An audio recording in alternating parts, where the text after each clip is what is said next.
Ça y est, c'est parti. On va parler de factures d'orgue open source.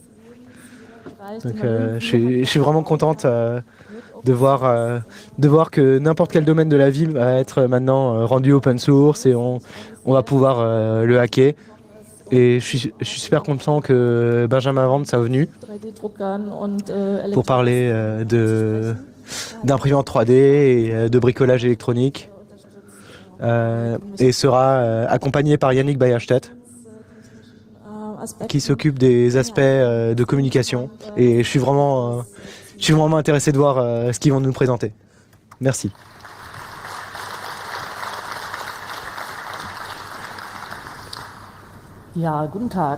Bonjour. C'est bien que vous nous écoutiez encore ce dernier jour. Donc la plupart des gens se représentent sûrement un orgue comme ça. Mais dans un hackerspace, on pensait plutôt faire ce genre de choses et on pourrait peut-être même mettre ça sur roulette. Et je me représentais pas faire ça moi-même. Mais par contre, si un hackerspace décide de le faire, je veux bien en faire partie. Donc d'abord, quelques définitions. Qu'est-ce que c'est un orgue ? Donc il faut que les données arrivent. Donc l'air comprimé doit arriver ainsi que les données. Et donc il faut d'une certaine façon les mettre ensemble, donc combiner l'air comprimé et les données. Et ensuite il y a une zone grise. C'est est-ce qu'un harmonium c'est un orgue ? Donc ça c'est une zone grise, je ne vais pas répondre à la question. On pourrait aussi donner encore une définition plus large de l'orgue qui serait une machine qui produit des sons continus, pas percussifs. Auquel cas, un orgamonde serait aussi un orgue.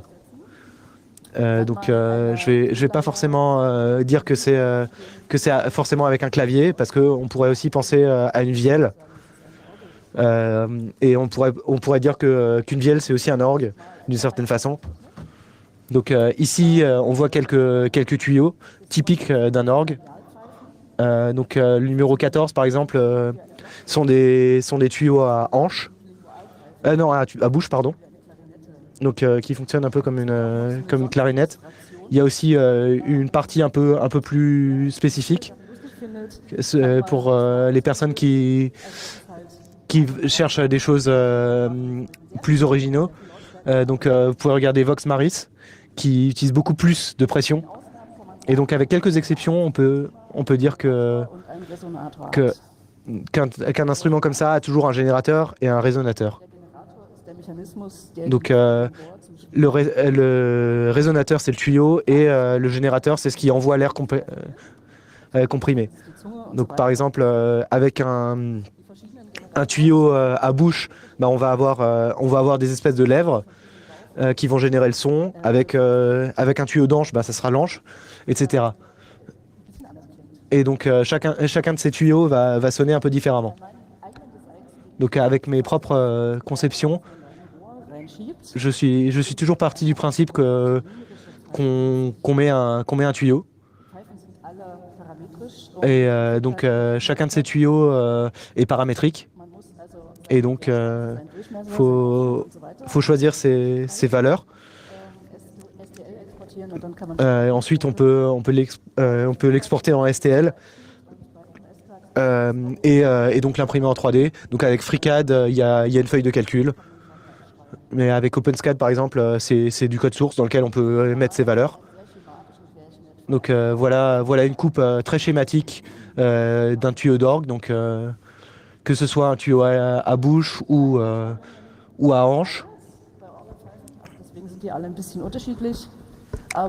Donc il y a toujours des petites différences, mais en gros, il y a 99% des tuyaux qui ressemblent à ça, en gros. Donc il y a des questions aussi de rendu pratique du travail. Donc ces tuyaux sont souvent faits en tôle. Et qui sont soudés. Et donc quand on fait par exemple une flûte à bec, on fait un trou dans un bout de bois Ensuite, on découpe la lèvre ici. Et ensuite, on bouche avec un bloc. Donc ça, c'est un gros bloc ici qui est encastré dans le reste. Et donc, quand on imprime en 3D, évidemment, les règles sont différentes et on ne peut pas, par exemple, mettre ce bloc comme ça, comme on le ferait avec du bois. Et donc, ici, sur ce tuyau à bouche, en fait, donc il y a ce mur en dessous qui était un peu plus compliqué. Et donc, je me suis rendu compte en essayant que en fait, ça marche. Il faut juste pas faire le générateur à la fin du tuyau. Si quelqu'un se demande à quoi ressemble une flûte traversière, ben, on se rend compte aussi que le générateur n'est pas à l'extrémité de la flûte. Et il semblerait que Helmholtz ait dit qu'on fait son générateur à 7/8 du tube.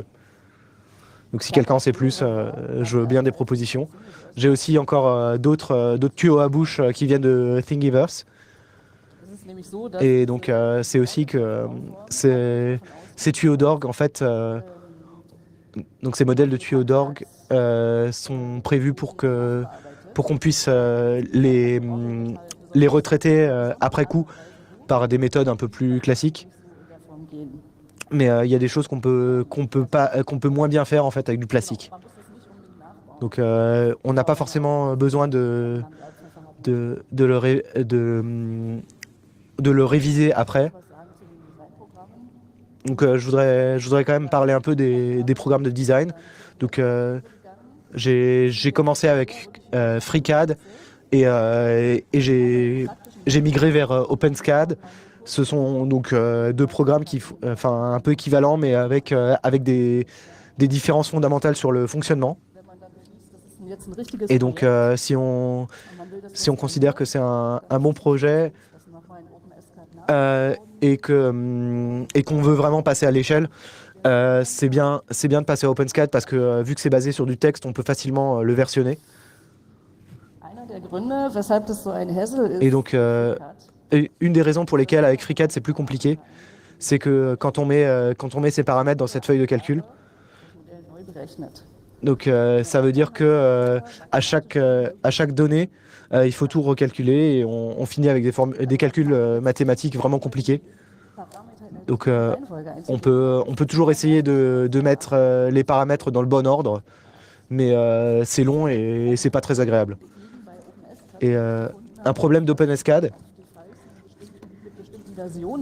c'est que les fichiers fonctionnent avec des versions très précises. Et par exemple, quand on donne un fichier OpenSCAD, en fait, il y a souvent des problèmes de version, ce qui fait qu'il faut indiquer la version quand on a un fichier, mais ça fait un peu le projet pas terminé. Donc il faudrait qu'ils se demandent un peu ce qu'ils veulent. Donc maintenant, qu'est-ce qu'il en est du plastique ? Est-ce que ça casse pas trop facilement le plastique ? Alors, on fait souvent, dans la facture d'orgue, on part souvent du principe que les orgues vont durer des centaines d'années. Mais en fait, donc, ce qui se passe, enfin, ce qu'il faudrait faire, c'est que souvent, il faudrait faire un contrat d'entretien pour l'orgue. Mais souvent, il faut être réaliste et il faut voir combien de temps dure chaque pièce et réfléchir. Et que s'il y a une version qui tient 100 ans et une autre qui tient 50 ans mais qui coûte moins cher, on va peut-être voir pour les priorités en fait. J'essaierai pas d'imprimer quoi que ce soit qui devrait vraiment tenir en PLA, mais il y a d'autres plastiques en nylon et j'ai déjà imprimé avec du nylon et je pense que c'est à peu près sérieux. Mais vous pouvez venir me voir après, j'ai les pièces. Donc pendant l'Easter egg, j'avais un design avec une lèvre à 45 degrés. Enfin, je pouvais pas l'imprimer, donc j'ai pas pu vous le faire voir, mais maintenant je peux vous le faire voir. Donc ça ressemble à ça.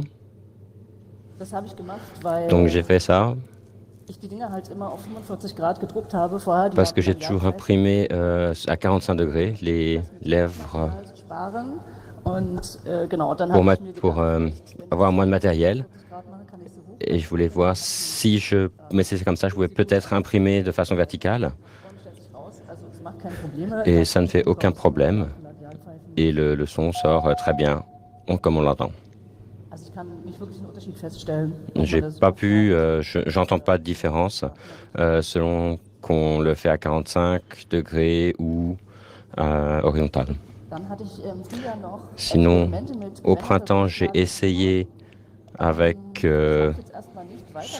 qu'on voit avec un tuyau à hanche, tuyau d'anche, mais je voulais en reparler parce que j'ai toujours le projet de faire un prototype avec la dynamique correcte comme sur le piano.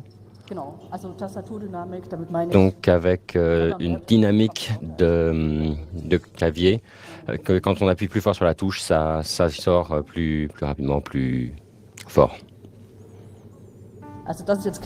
Donc ça, c'est un piano.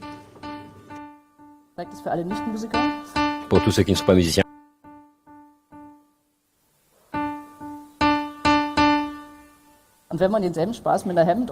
Et quand on essaie de faire la même chose avec un orgue,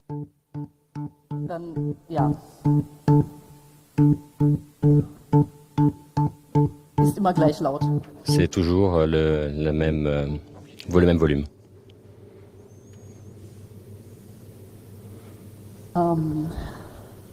Donc je vais faire voir le spectrogramme. La dernière fois, je ne l'ai pas bien fait au Easter egg. Donc les traits en bas, c'est ce qu'on entend et ce qui est au-dessus, ce sont les harmoniques. Donc quand on siffle, il n'y a pas beaucoup d'harmoniques, mais quand on chante, si. Vous voyez les traits. C'est très amusant quand on fabrique des instruments de musique en amateur. On peut voir, on a aussi un retour visuel de ce qu'on est en train de faire. Où est-ce que j'avais fait où est-ce que j'ai la pipe, le tuyau d'orgue? Donc celle que j'avais tout à l'heure.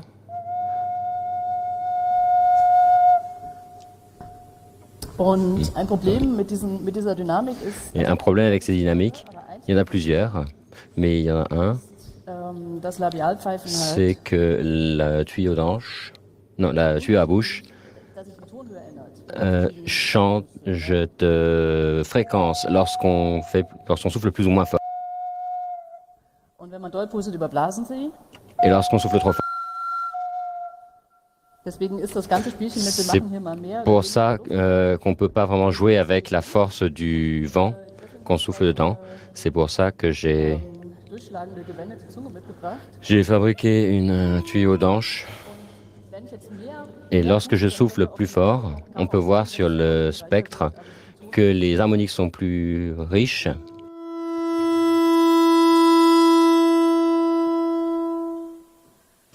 Sans pour autant que ça se change. Et c'est-à-dire qu'il n'y a pas de moyen de faire une fausse note en soufflant trop fort.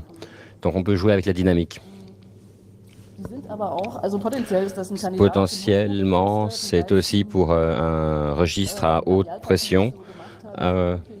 Les tuyaux à bouche que j'ai faits sont contents avec 40-50 millimètres d'eau. Ah, le millimètre d'eau, de colonne d'eau.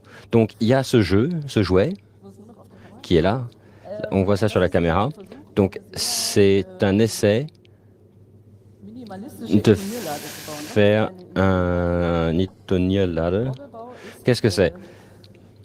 Quand on fabrique un orgue, c'est du travail. Il y a des gens qui fabriquent des tuyaux, il y en a d'autres qui essaient de les accorder, et il y a quelqu'un donc celui qui va accorder les tuyaux va avoir un objet pour les accorder. Donc on va pouvoir l'essayer. Pourquoi est-ce qu'on ne souffle pas simplement dedans? Non, on ne le fait pas parce que, premièrement, parce que dans le métal, il y a du plomb.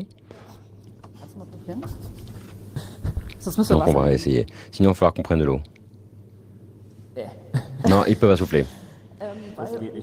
ça ne marche pas.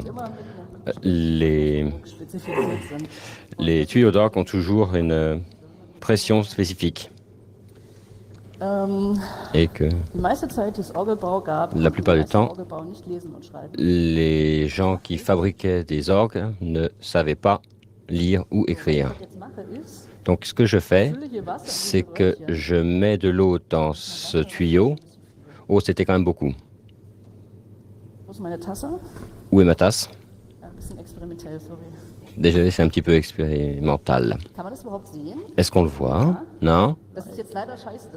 C'est dommage que l'eau colorée ne...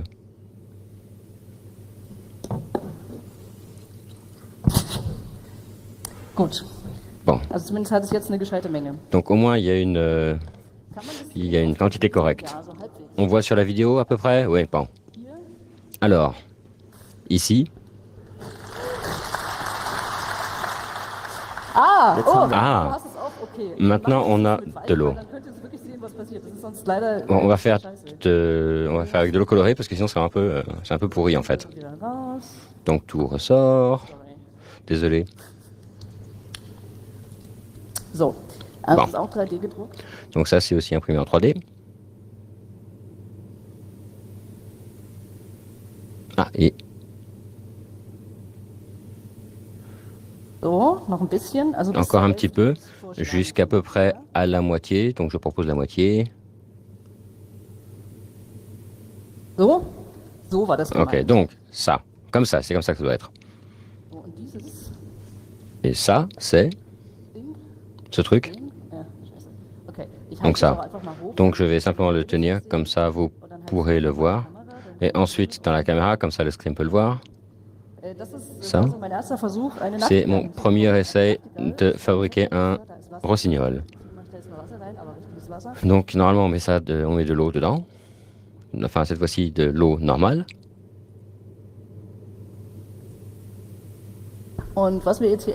Et donc ce qu'on va essayer de faire, c'est... Yannick, est-ce que tu peux tenir le rossignol s'il te plaît?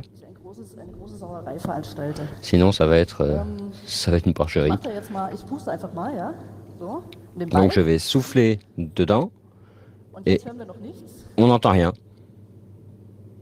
Il y a des touches comme un piano, en plus petit, et donc on entend le son. Et la question, c'est à partir de quelle pression ça fait du bruit? Nehmen einfach mal eine andere. Ich ziehe Scheiße.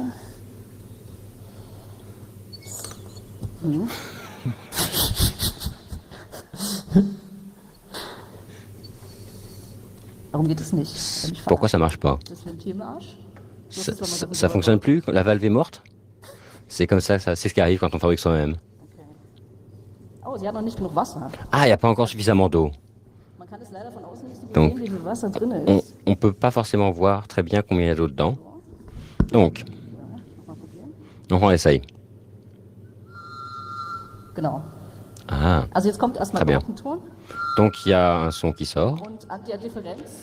Et en regardant la différence entre les deux côtés, on voit combien de pression d'air il y a dans le tuyau.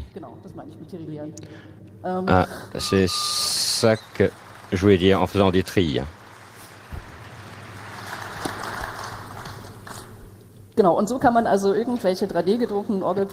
Et c'est comme ça qu'on peut tester des tuyaux d'orgue. C'est comme ça que ça marche. C'était le but. Ah, qu'est-ce que j'ai d'autre sinon? Ah oui. Donc je voulais quelque chose avec de la dynamique. Et donc on peut maintenant regarder plusieurs vecteurs d'entrée pour la dynamique. Lorsqu'on mesure la vitesse avec laquelle on presse la touche, la vitesse d'attaque, donc c'est la vitesse d'attaque qui définit le volume. On peut aussi utiliser comme vecteur à quelle profondeur la touche est enfoncée. Donc, Und C'est le point. das ist tatsächlich was bei manchen Modellen Orgel benutzt. Et sur certains modèles d'orgue, il y a aussi, et j'appellerais pas ça dynamique, Und zwar aus c'est folgendem plus Grund. un jeu. Mit halb gedrückten Tasten kann niemand spielen. C'est que personne ne peut jouer avec une touche à moitié pressée. C'est-à-dire, Wenn man die Höhe der Taste als Inputvektor nimmt, lorsqu'on utilise la hauteur de la touche comme, sondern das Einschwingverhalten. comme vitesse d'attaque, Und das ist durchaus ça change un petit peu la dynamique. C'est musicalement intéressant, mais ce n'est pas de la dynamique. Pas comme je me le représente. Et la troisième chose qu'on peut prendre, c'est la pression sur la touche. Donc j'ai une mesure de la force, den würde ich also als un accéléromètre, et j'utiliserai ça comme vecteur. Das ist jetzt einfach nur mit einem Arduino Donc ça, c'est juste lu avec un Arduino. C'est comme ça que je pense faire. Et vous pouvez venir et essayer vous-même, si vous voulez. Meine Folien, so. Donc, Nun braucht man halt nicht ma nur einen présentation. Sensor. On n'a pas non seulement besoin d'un capteur, mais aussi d'un acteur, et beaucoup. Donc ça, ce sont les valves dans Das sind einfach zwei Röhrchen und le sommier. eine Sprungfeder drin. Donc on voit les valves, il y a des ressorts dedans. Entschieden, weil ich da relativ viel 3D drucken konnte. J'aime bien la forme parce que je peux bien l'imprimer. Weiß nicht, wollte ich einfach mal machen. Et je voulais simplement essayer. Und Yannick wollte sich Et Yannick länger mal mit voulait depuis longtemps jouer avec les acteurs et le statut, ça a été longtemps peut-être. Mais lorsqu'il a vu ça, ça a commencé à avancer et c'est là que je lui donne, que je passe la main. wir tauschen Plätze, oder? Alors, est-ce qu'on échange les places? Oui, on peut faire ça. Alors, le problème, c'est que on a besoin d'une certaine façon de valves qui sont pas trop chères, parce qu'il en faut beaucoup. Et donc, ça peut devenir assez vite très cher. Et il faut aussi actionner ces valves. Et donc, il faut des mécanismes avec une quille qu'on met dans une autre quille ou des choses comme ça. Et ensuite, il faut un mécanisme pour la touche. Et donc, c'est là que j'ai commencé à travailler. Et donc, pour l'action, il faut donc actionner en fonction de la position. Donc, il faut que l'utilisateur connaisse la position. Donc, soit je le sais, soit par la façon dont on se met à l'orgue, ou alors on peut la mesurer. Donc avec un encodeur de position, donc il y en a qui sont linéaires ou plus pour la rotation. Mais ça veut dire qu'il faut que je fabrique en fait une règle de mesure. Et donc il faut que je m'arrange pour calibrer correctement. Donc il faut aussi que je fasse en sorte que ça fonctionne en temps réel. Et si mon microcontrôleur a plein d'entrées, ça commence à devenir un peu compliqué. Et ça risque de devenir cher aussi. Donc qu'est-ce que j'ai comme possibilité? Donc il y a par exemple cette action. Donc qu'on peut acheter sur un site qui vend des pièces d'orgue.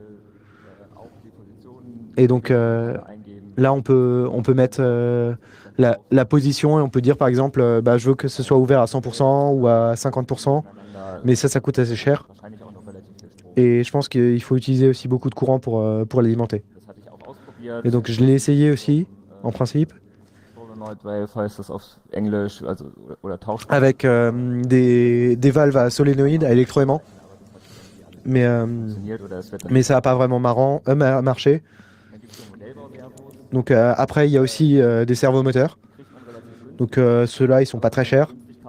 Mais quand on les achète pas cher, ils sont souvent assez forts en volume et assez lents. Mais pour ça, la commande est facile, parce que l'asservissement en position est fait par le cerveau lui-même. Donc on donne juste ce qu'on veut comme position et ça se fait automatiquement. Et donc la variante un peu plus professionnelle, c'est ce qu'on fait dans l'industrie. Par exemple, dans une voiture, on a un moteur avec un codeur de position. Et donc, avec une certaine qualité, ils deviennent assez gros et chers. Et pour ceux qui ont des imprimantes 3D, vous connaissez sûrement les moteurs pas à pas, qui sont connus parce que la position, en fait, on la connaît parce on avance en fait par pas. Donc les moteurs standards ont souvent 200 pas par tour. On peut utiliser des astuces pour augmenter ça. Mais en général, on connaît la position. Donc j'ai quand même résumé les avantages et les inconvénients des moteurs pas à pas. Donc les avantages, c'est que la position est en général connue, ou en théorie au moins. Par contre, si le moteur se bloque, il risque de rater des pas et donc on peut avoir des problèmes. Donc on risque d'avoir un décalage dans la position de notre valve. Ensuite, le réglage de la position est assez facile. Il suffit de compter les pas qu'on fait. Donc il suffit de compter les pas et ça nous permet de savoir dans quelle direction on se déplace et où on est. Ensuite, la résolution est assez haute, surtout sur ce qu'on veut faire. La première estimation, ça serait qu'on a besoin d'une vingtaine de pas pour le volume et que c'est intéressant qu'on puisse les différencier de manière à ce qu'on n'entende pas en fait s'il y a un pas de différence par exemple. Les inconvénients, c'est que si on utilise des petits moteurs pas à pas, ils ont pas beaucoup de couple. Mais avec les valves actuelles, c'est pas vraiment un problème. Ils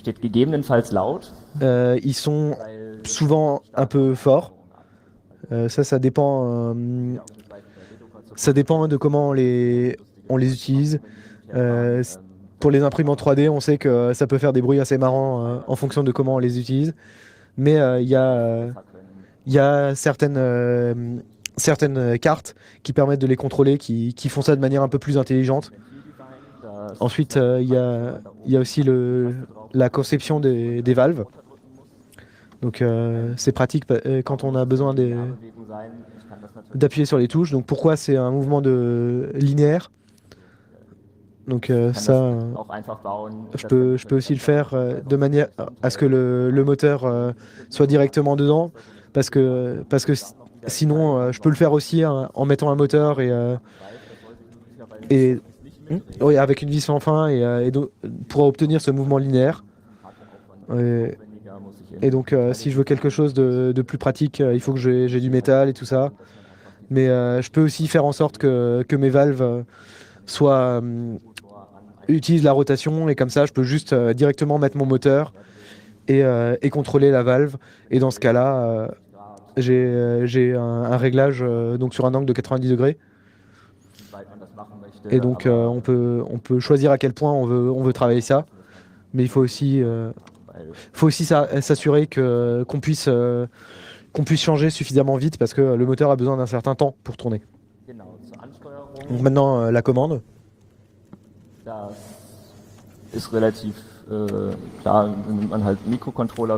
Donc pour la commande, on utilise un microcontrôleur.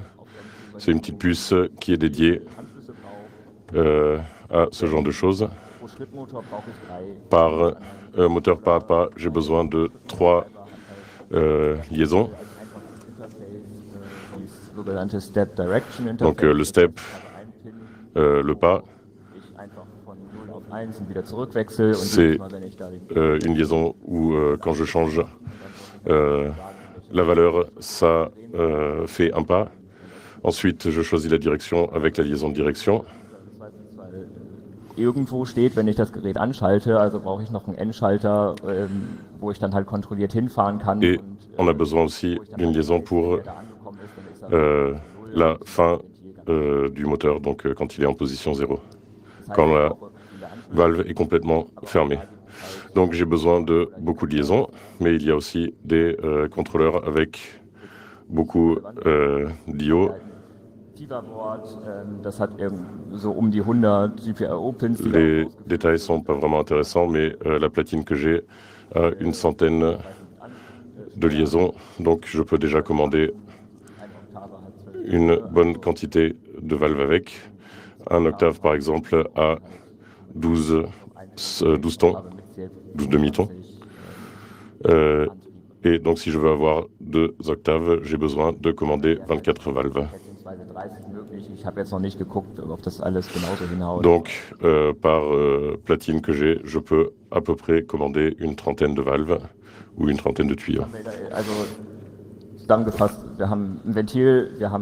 Donc, pour résumer, on a une valve, on a une commande, on a le moteur pas à pas, on a notre platine pour commander tout ça.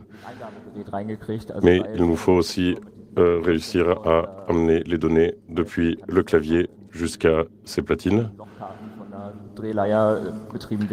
ou quelque chose d'autre qu'un clavier. Ça peut être par exemple comme un orgue de Barbarie, un papier à trous ou des fichiers MIDI ou des choses comme ça. Les fichiers MIDI, c'est parce que c'est le standard générique qu'on utilise pour enregistrer ce que quelque chose a entré dans un clavier. Et ensuite, ce fichier MIDI, on peut l'envoyer à un autre programme ou à un instrument en dur. Et donc, par exemple, comme cet orgue. Donc, pour l'instant, on utilise du MIDI. Ça passe par la liaison sérielle du contrôleur. C'est asynchrone. Ça dépend un peu de comment c'est implémenté, mais c'est pas vraiment très important, mais c'est très simple à utiliser. MIDI peut faire un peu plus de choses, mais ce qui nous intéresse, c'est des commandes qui ont 3 octets. Le premier octet contient ce qu'il y a à faire, donc par exemple allumer ou éteindre une note. Ensuite, le deuxième octet, c'est la hauteur de la note. Et le troisième octet, c'est la vitesse d'attaque. C'est ce qu'on va utiliser pour la puissance de la note. Ce qui serait mieux, ce serait d'utiliser Open Sound Control, OSC, parce que ça peut passer par de l'Ethernet, donc par des câbles réseau. Ça passe en général par de l'UDP ou de l'IP. L'avantage, ça serait que si on a vraiment un gros orgue avec plusieurs contrôleurs sur la sortie, donc si on a beaucoup de cartes, on peut utiliser des câbles Ethernet, ce qui est beaucoup plus simple à utiliser que d'utiliser des longs câbles sériels. Et si je veux en plus utiliser plusieurs claviers ou plusieurs appareils en entrée, ça me permet aussi d'utiliser tout ça avec un switch et de l'Ethernet. Et OSC a encore un peu plus de features de données qui peuvent aller dans une note, par exemple de changer la dynamique dans une note ou des choses comme ça. C3 bis C5 oder so und dann reagiert es halt auf die Eingaben, die da über Netzwerk kommen und auf alle anderen halt eben nicht. Et ça permet aussi de segmenter les différents contrôleurs que j'ai. Donc par exemple dire à un contrôleur, tu ne connais que les notes qui vont du Do3 jusqu'au Do5 et de ne pas réagir aux autres notes qui arrivent. Donc on a une petite démonstration. On a hacké ça un peu dans les derniers jours, c'est pas encore tout à fait fini. J'aurais aimé que ça sonne et qu'on aurait pu le faire jouer avec les moteurs dans cet autre orgue, mais j'ai oublié le générateur d'air comprimé à la maison. Donc, on va avoir juste les moteurs qui vont être contrôlés et on ne va pas avoir de flûtes qui seront accrochées, donc ça ne va pas faire de son en soi-même. Voilà, donc ça c'est... On voit éventuellement beaucoup de câbles. Voilà, c'est ce qui arrive. C'est ce qui arrive quand on fait un prototype. On a un breadboard et on met beaucoup de câbles dedans pour essayer de voir un peu comment ça fonctionne. Une fois qu'on aura un prototype fini, on pourra en faire aussi des platines et mettre les puces directement sur la platine. Ça sera un peu moins câblé et ça sera moins cher à construire. Donc quand j'appuie sur les touches, vous voyez que les moteurs tournent, donc ça ouvrirait les valves. Je peux aussi mettre la chanson Free Software. Et on voit que si on met juste à 90 degrés, ça va relativement vite. C'est pour ça qu'on s'était arrêté à 90 degrés. Si quelqu'un est intéressé par comment on est arrivé à ces valeurs, venez me voir après le talk.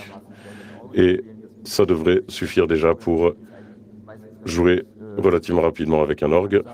Le problème, c'est que la musique d'orgue est en général pas très rapide. Quoi?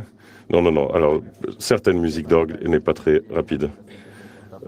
Donc la question est à quelle vitesse on va pouvoir jouer de la musique. Ça va dépendre un peu de la vitesse à laquelle les tuyaux d'orgue vont réagir. Et vous ne l'entendez pas, mais les moteurs pas à pas ne sont pas très bruyants. Je m'étais trompé tout à l'heure en disant que les moteurs pas à pas étaient bruyants. On ne les entend pas vraiment. Même si on met un coffre de résonance par-dessus, donc par exemple le coffret en bois, ça ne fait pas beaucoup de bruit, donc ça ne devrait pas être un problème. Et on en est arrivé à la fin de cette présentation. Si on a du temps, on peut faire une session de questions-réponses.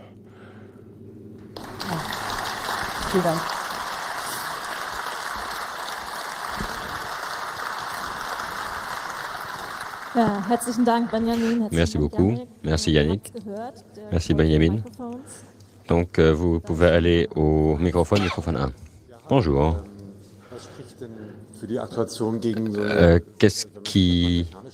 Pourquoi est-ce qu'on ne fait pas comme c'est dans les orgues mécaniques avec une tringle qui va activer la valve mécanique et qu'on fasse ça avec un système électromagnétique? Oui, ça marche, mais seulement si tu veux vraiment faire valve ouverte, valve fermée. Mais on voudrait faire quelque chose avec de la dynamique.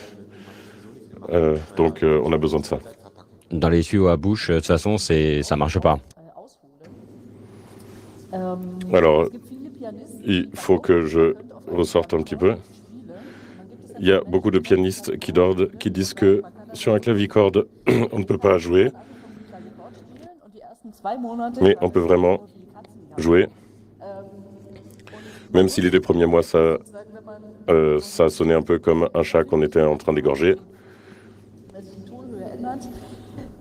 Si on a un actuateur un peu sensible comme ça ne veut pas dire qu'on ne peut pas s'en servir, mais c'est quelque chose qu'on doit apprendre et que le pianiste ou l'organiste doit apprendre et que on ne peut pas jouer tout avec, mais qu'on peut quand même avec des tuyaux à bouche, faire quelque chose avec de la dynamique.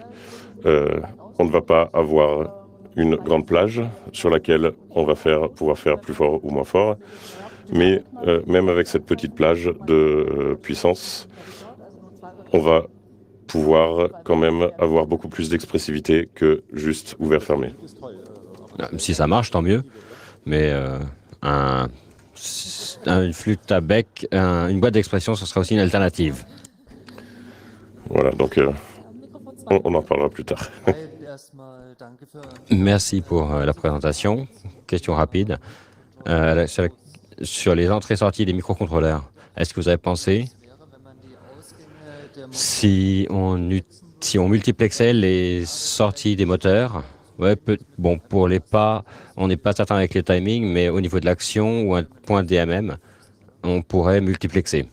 Enfin, ça nous permettrait d'économiser des microcontrôleurs et simplifier la climatisation. Oui, donc la direction et le signal de fin, on pourrait éventuellement les multiplexer. Mais à un moment ou à un autre, on va bien arriver aussi à l'endroit où on va avoir besoin de plusieurs microcontrôleurs et plusieurs platines. Et donc, on aura de toute façon le problème dont on en aura besoin de plus. Si on a juste besoin de séparer l'outil d'entrée et l'outil de sortie, ça nous suffira avec du MIDI. Mais si on a besoin de choses plus compliquées, il faut rester avec ça. Et c'est pas quelque chose que j'aimerais multiplexer. Est-ce que vous avez pensé à quoi ça ressemble avec les coupes des valves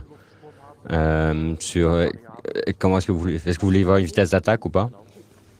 Tu veux dire pour les valves circulaires? Oui, alors jusqu'à maintenant, on n'a pas vraiment fait de réglage fin, ni pour les sections des tuyaux qui entrent en compte pour les tuyaux d'orgue. Et c'est un peu à ça que je verrai si mes valves, quelle dimension de valve j'aurai besoin. Ça dépendra un peu des tuyaux que j'aurai pour les orgues, parce que j'ai pas encore vraiment calculé tout ça, j'ai pas encore vraiment expérimenté. Ce qui est vraiment très sympa avec ces valves circulaires, c'est que on peut les construire dans à peu près n'importe quelle taille et qu'on n'a par exemple pas besoin de 2 aimants pour une très grosse pipe ou des choses comme ça. Mon idée, c'est si tu as une structure en triangle, tu pourrais probablement avoir, alors que si c'est rond, tu peux avoir probablement un comportement différent. Tu dois pouvoir avoir des entailles pour avoir un son qui est plus clair. Mais oui, j'ai pensé à ce genre de choses. Bon, il va falloir que vous papotiez ensemble, là, avec les gens qui font des choses qui sont très importantes. Tu avais déjà dit que tu as oublié le compresseur à la maison. Mais vous générez ça avec quoi? Enfin, moi, c'est ma question. Un compresseur, ça fait du bruit, c'est bruyant. Donc, vous avez quoi comme outil pour créer ce vent? Oui, un compresseur, c'est vraiment très bruyant. Et surtout si on en a besoin d'un gros. C'est pour ça que avec des orgues très grands, on met le compresseur à la cave avec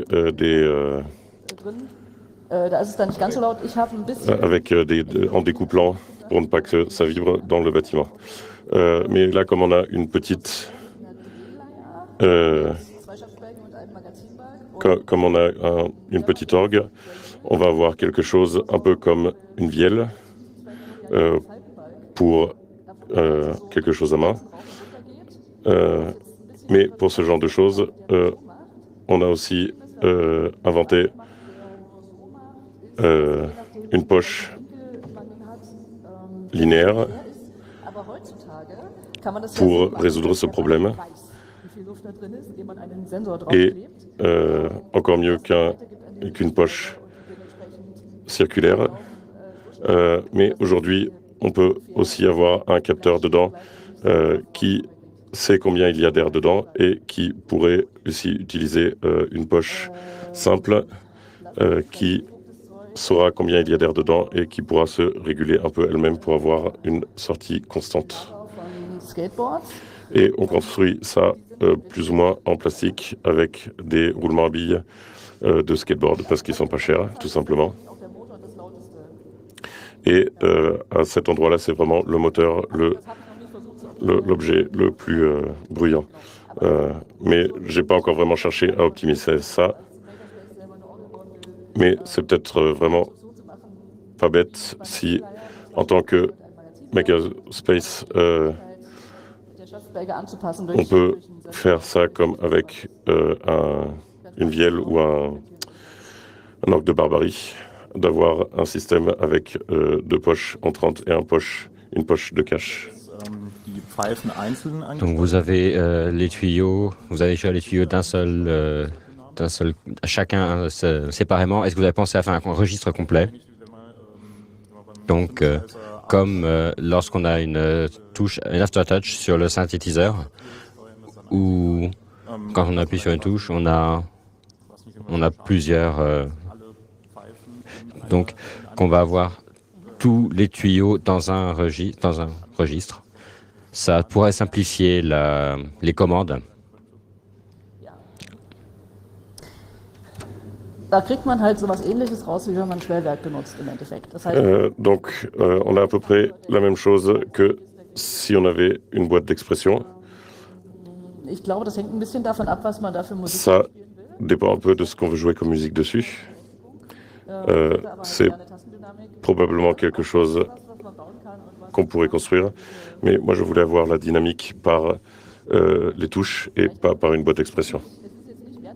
Ich hätte gerne diese Tastaturdynamik. C'est pas pour dire que l'un est meilleur que l'autre. Moi j'aimerais bien avoir de la dynamique sur les touches. C'est clair que je ne peux pas jouer une fugue sur des tuyaux à bouche avec une expression dynamique sur les touches. Moi, j'aimerais avoir ça. Je sais qu'il y a plein de gens qui veulent avoir d'autres choses, mais moi, c'est ce que j'aimerais construire.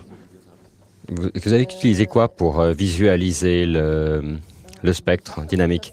C'est FFF. Avec FMPEG quelque chose, la commande exacte est sur le site, sur le Farplan. Pour Mac et Linux, et en tout cas, ça y est.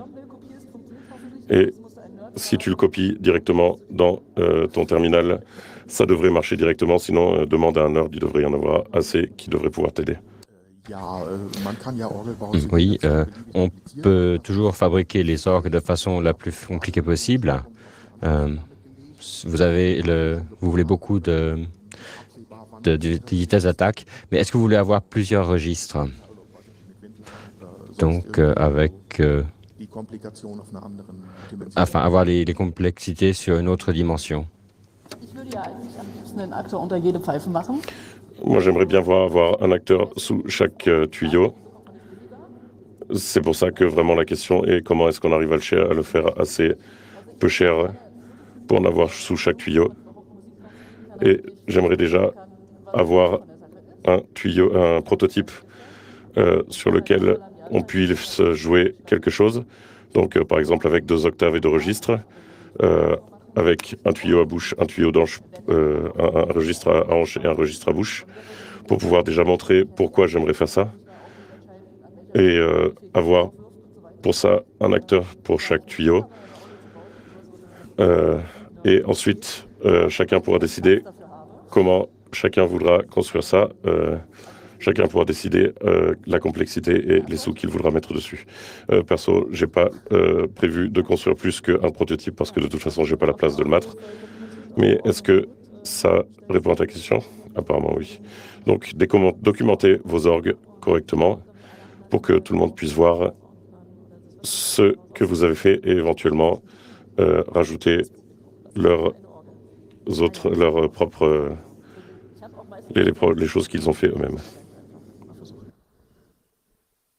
Genau, dann danke ich euch ganz herzlich. Danke für Merci pour vos questions. Si vous avez construit les orgues, ramenez-les l'an prochain.